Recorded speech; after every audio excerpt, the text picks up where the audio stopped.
1. Introduction. My name is Isabella Rossi. My life was difficult. I was 25 years old. I had debts from school. My mother was sick and needed special care. This care cost a lot of money. I worked 2 jobs every day to earn enough. I was always very tired. Life was a struggle. One evening, my friend took me to a party. It was a very big party in a beautiful house. All the people there were rich. I felt out of place in my simple dress. Then I saw him across the room. He was Mr. Thomas Sterling. He wore a dark, expensive suit. He looked very powerful and important. He stood far away, but I felt him looking at me. His eyes stayed on me for a long time. I did not know why a man like him would look at me. When the party finished, it was late and it was raining.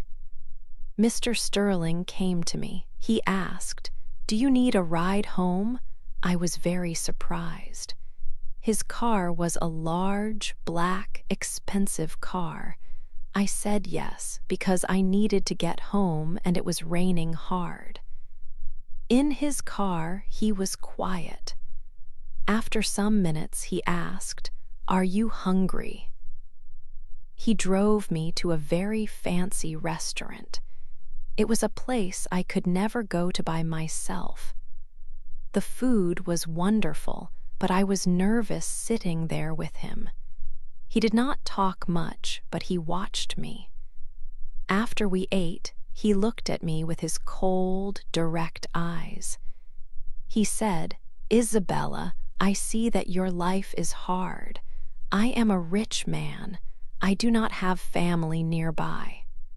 Sometimes I want someone to be with me. I can give you money, a lot of money. I can take care of you. You will not need to work 2 jobs anymore. Your mother can have the best doctor. Will you accept my help?" His words were shocking. My mind told me this was not right, this was strange. But I thought of my mother.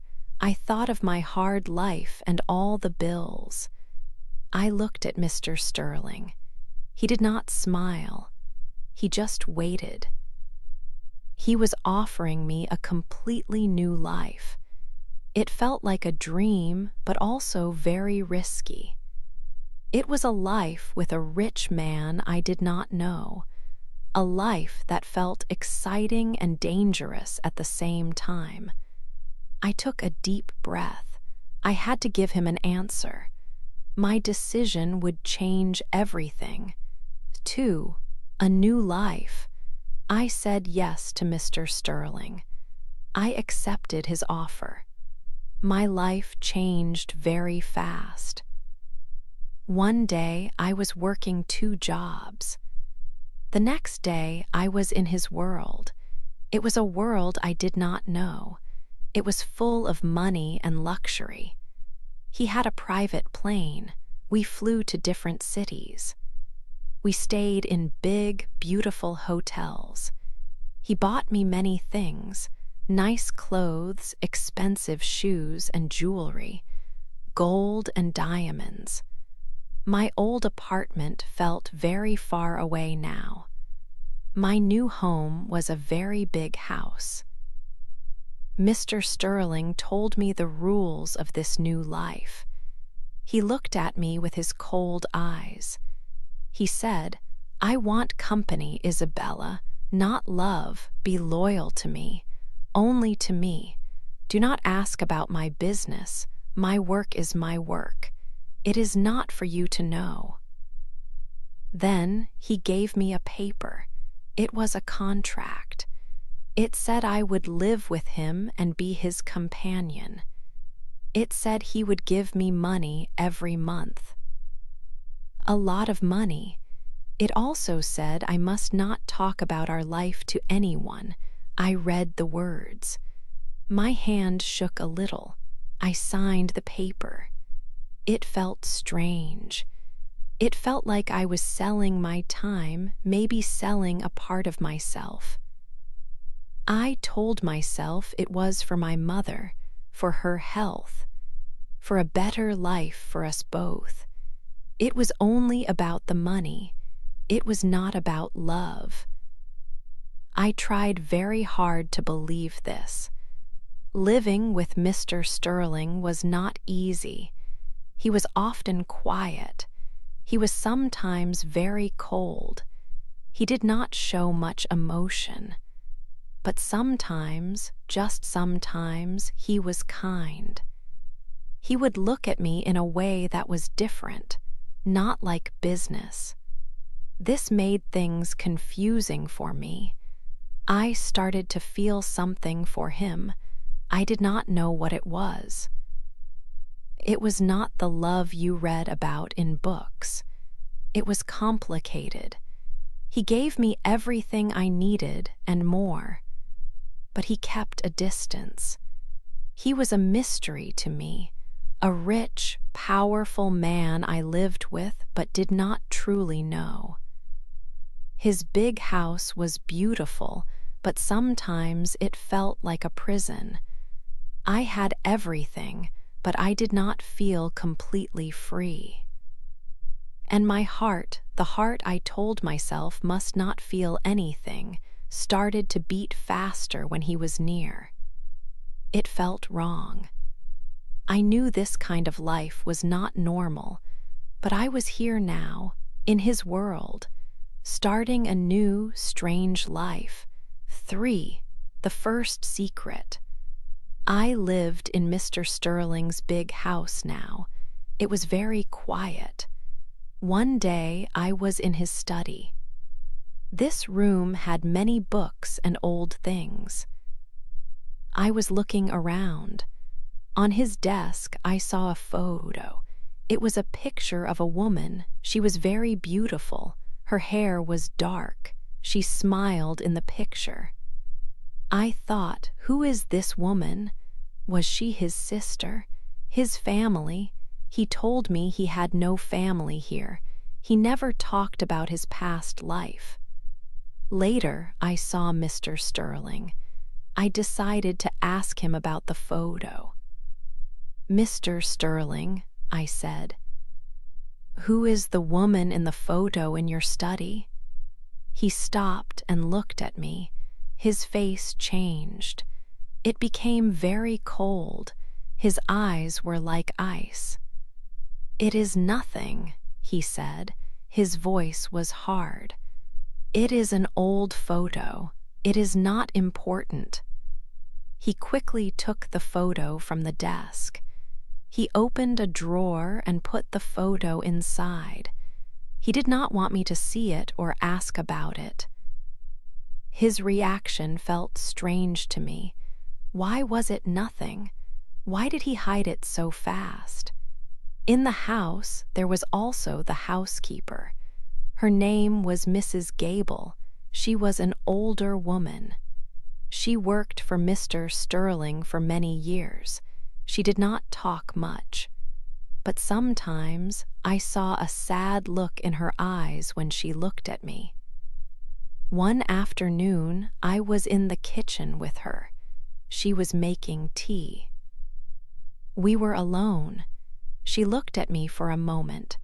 Then she spoke quietly. Her voice was low.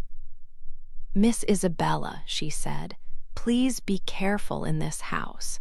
Mr. Sterling has many secrets. What you see or hear, sometimes it is not the truth. Just be careful." Her words made me feel afraid inside. Secrets, not the truth. First the photo, then his cold face, now Mrs. Gable's warning. The beautiful house felt different now. It felt full of things I did not know. I started to feel that I did not know the real Mr. Sterling. What was he keeping hidden from me? The beautiful house felt like a place with many doors, and I could only see a few of them. 4. The paper marriage. Mr. Sterling came to me one morning. He looked very serious. "Isabella," he said, "I need to ask you something important. It is about my business." My heart beat a little faster. I knew I should not ask about his work. "What is it?" I asked him. "I need to get married," he said. My eyes opened wide. Married to me?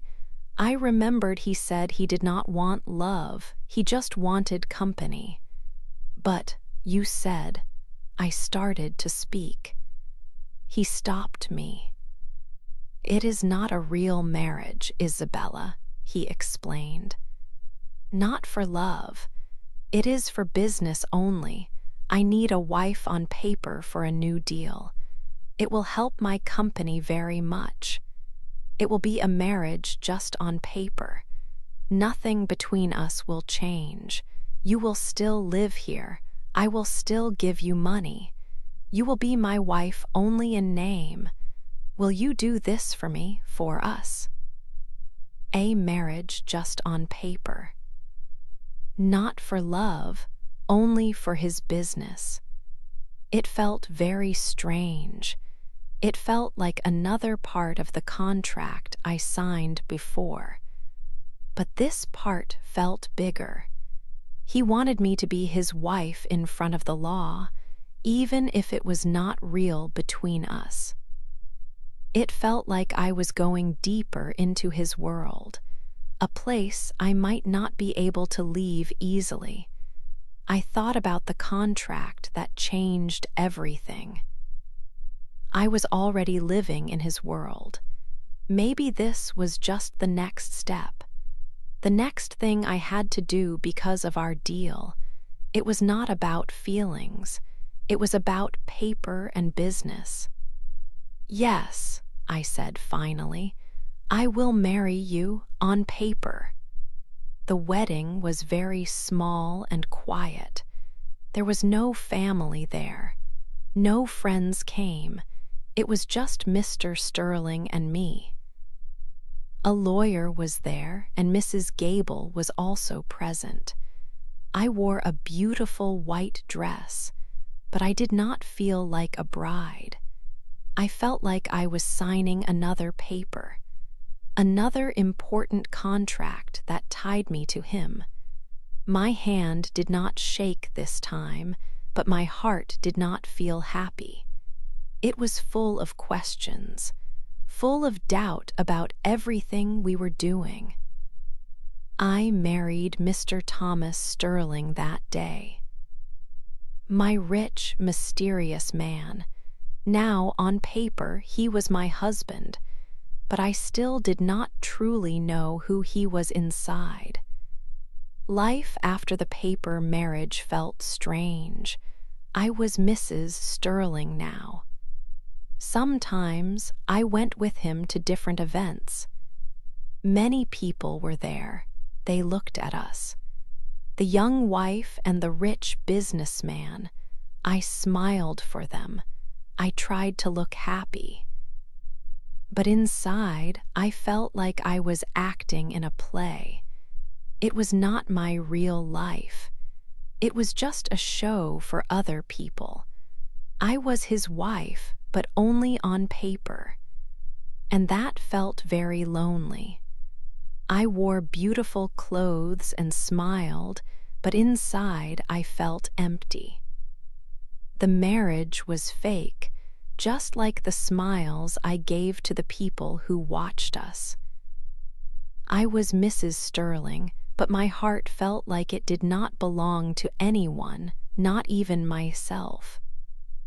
The doubt stayed with me, a quiet guest in our big, quiet house.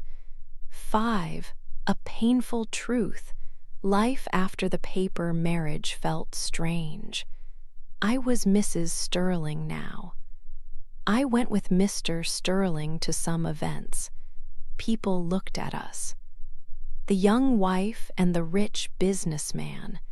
I smiled and tried to act happy. but inside I felt like I was in a play. One day I wanted to take lunch to Mr. Sterling at his office. It was a big, modern building.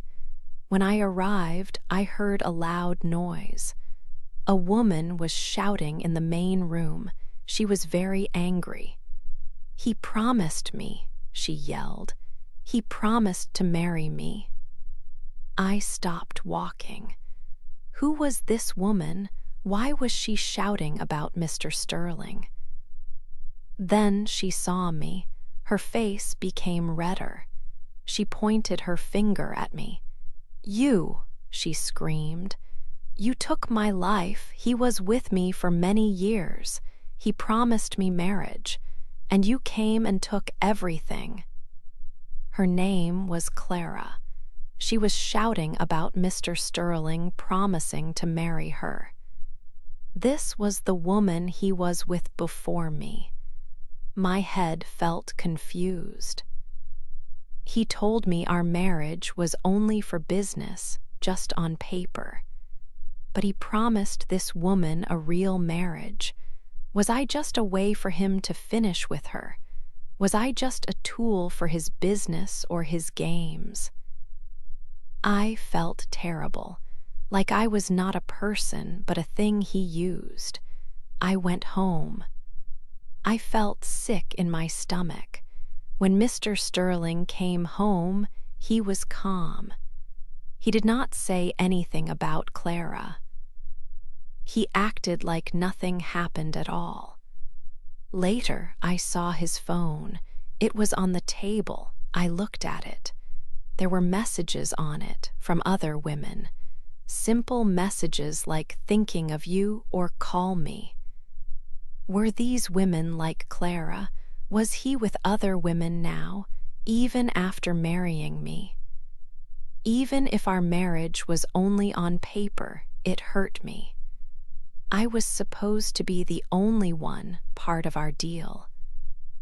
I felt lost and very sad. Who was this man I married? What else was he hiding from me? I felt a cold fear. I could not live like this. Not knowing the truth was a painful feeling. Clara's words and Mrs. Gable's warning came back to me. I needed to know Mr. Sterling's secrets, all of them. 6. Finding the facts. I could not live like this, not knowing the truth, not knowing who I married. Clara's words stayed with me. Mrs. Gable's warning too. I needed to know Mr. Sterling's secrets, all of them. I decided to get help. I found a man, a private investigator. He finds things. He finds secrets. I paid him a lot of money. Money Mr. Sterling gave me. I used his money to find out about him. I asked the investigator to look into Mr. Sterling's business and his past. The investigator worked fast. He found many things, bad things. He told me Mr. Sterling's money was not clean. It came from bad deals, not legal business. He used companies to hide money. He used different names. And he used people, women, to help him, to cover his tracks. Was this why he married me? To use me, to hide something bigger? Then the investigator told me something that surprised me very much, something big. "Mrs. Sterling," he said, "your marriage is real in law. And because of the papers you signed and the way he put some things in your name, one of his companies, a big one, is now legally yours. Mr. Sterling put it in your name when you married. Maybe he planned to take it back later, but right now it is yours. I did not know this. Mr. Sterling never told me. He wanted a paper marriage for business. But the marriage paper gave me part of his business, a big part. He did not want me to have power. He wanted to use me, but now I had power.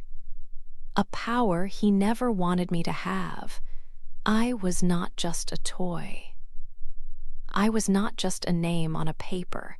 I owned something important. I owned a part of his empire.